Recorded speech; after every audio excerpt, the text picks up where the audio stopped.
So let's get into it. First question is, let's talk about that. $3.4 million number, American Dream. And can you give us some more, details on that? Sure, absolutely. So we're always looking at what people are looking for on Investopedia. And when we come to the end of the year, we look at the terms that pop the most. What were people searching for the most, either at one distinct period of time, or what definition or term had the most consistent search? And American Dream was our top term of the year. People were looking for that throughout the year. So we got into that a little bit. Why were people looking up the American Dream? And the more we looked, the more we understood that it felt like it was out of reach for a lot of people, especially young people who feel like they're not going to be able to have a good financial life as their parents. They're not going to be able to do better than their parents. They may not ever be able to buy a home, given mortgage rates, given the high price of housing these days. So we got into it a little bit more, and we said, why don't we actually put a number on it?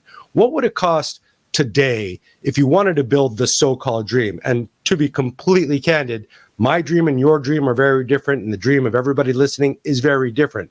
But a reasonable expectation to build a family, raise a family, have a couple of kids, send them to school for a couple of years, have a couple of pets that live 15 years on average each, own 5 to 6 used cars over your lifetime, pay for health insurance, the cost of raising a kid, having a little bit of money, $750,000 set aside for 10 years of retirement. When we totaled that up, it came to $3.4 million.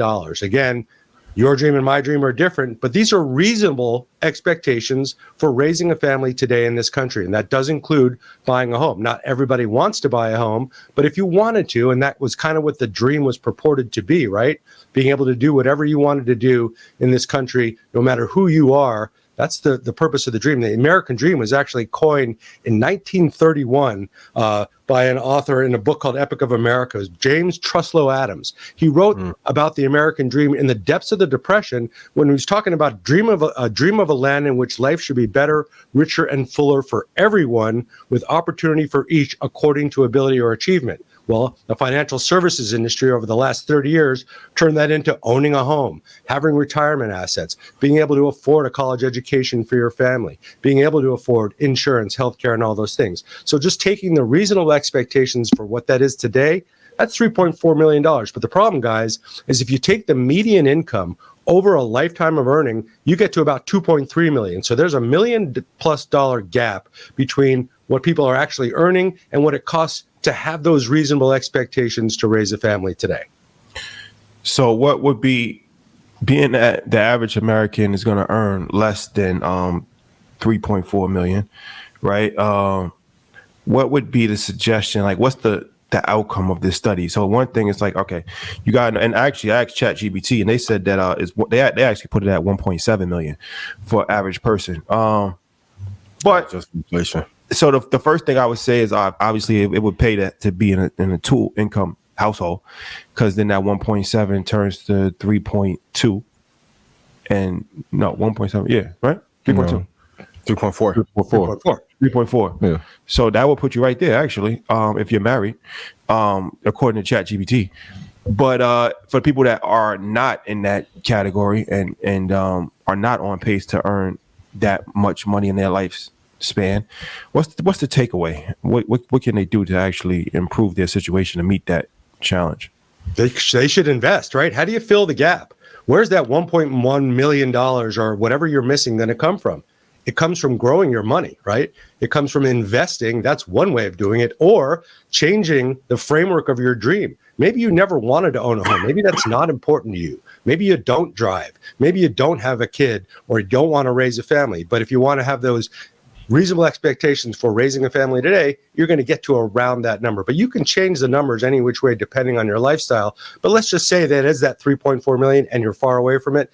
Investing is a way to fill the gap. Making your money work for you while you're working is the way to make sure that you're getting to that number or beyond that number, so you can live even a little bit more comfortably. That's the point of this program, right? That's the point of what you guys are doing.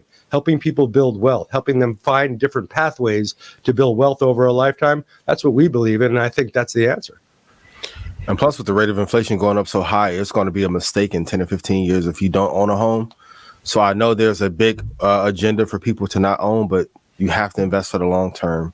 And you definitely have to look towards owning a home, because if not, I think the prices will probably double in the next 10 years. Own a home or own real estate properties that produce Yep. income for you. You have to have ways of producing money for you outside of your normal occupation. There's two ways to look at it, right? When you work, that's your labor. Those are your labor dollars that sustain you. But to put your money to work while you're working, get those two things going at the same time, that's how you generate wealth over the long term. And that's how you build generational wealth. But a lot of people just don't learn that, which is why I'm so impressed with what you guys are doing. You've been teaching people how to do this for a long time. That's the point, right? You have to build your wealth and have your money work for you. Yeah. So in order to get to this 3.4, there's obviously things you said like investing. But I wonder, when you look at the search, the results from your searches, did anything stand out to you, right? Because if I'm looking at your top 10, number 10 was racketeering, which is pretty interesting. Number 9, assumable mortgages. Number 8, bricks, which we've spoken about. Number 7, treasury bill. Number 6, debt ceiling. 5, inverted yield curve. My favorite. Number 4, certificate of deposit. Number 3, artificial intelligence, which I probably thought would be number 1. Number 2, bank failures, and like you said, the American dream. So as we're searching for these things, what's staring out to you guys as a company saying, all right, well, we got to feed more information. We got to figure out why people are looking at these things. What was glaring to you as you got those results coming back? Yeah, artificial intelligence was actually our reader's pick for term of the year, and it makes a lot of sense. Not only was it a huge investing theme, note NVIDIA, note a lot of the AI-related stocks that had enormous outperformance this year, but AI touched every single industry that we pretty much encounter, right? It was behind the writer and actor strike in Hollywood. It was behind a lot of what's going on in the auto industry in terms of what that's going to turn into over the next few years. You just mentioned ChatGPT when you asked it how much it would cost to, how much a dual family would earn over a lifetime. So it's involved in everything that we're involved with today. And I think it's going to be a dominant theme going forward. So we have to do a lot more content around that, not just as an investing theme, but what does it mean for industries? What does it mean for the future of productivity in this country and around the world? But when you look at other things like bank failures, well, those popped because we were having bank failures in the spring. Banks are supposed to be boring, but they were anything but boring earlier on this year when they were failing, and the Treasury and FDIC were seizing them, but also taking extraordinary measures to bail out customers of banks, right? The FDIC only guarantees, and we did a show on this with you guys when this was happening back in last spring, they're only supposed to cover you for $250,000. Well, the Treasury Department said, we're going to cover you way beyond that. So that was really interesting. We've been in an inverted yield curve in one form or another all year, and that usually precedes a recession. We've been kind of waiting for a recession now for about 15, 16 months. Not saying we won't have one, but the fact that the dynamics have changed, right? If we had an inverted yield curve 5, 10 years ago, we would have had a recession like the next minute. But things are really different these days. So we had to get into more of that. And also, the assumable mortgage, that really stood out to us. Why? Because this is a way, if I want to buy your house, you just transfer your mortgage to me instead of me going out and getting an 8% mortgage. It's a unique way of doing transferring a mortgage and actually selling a house to another person. This was popping for us because people were looking for ways to actually own a home, be able to buy a home for the first time. So that's why this term was popping.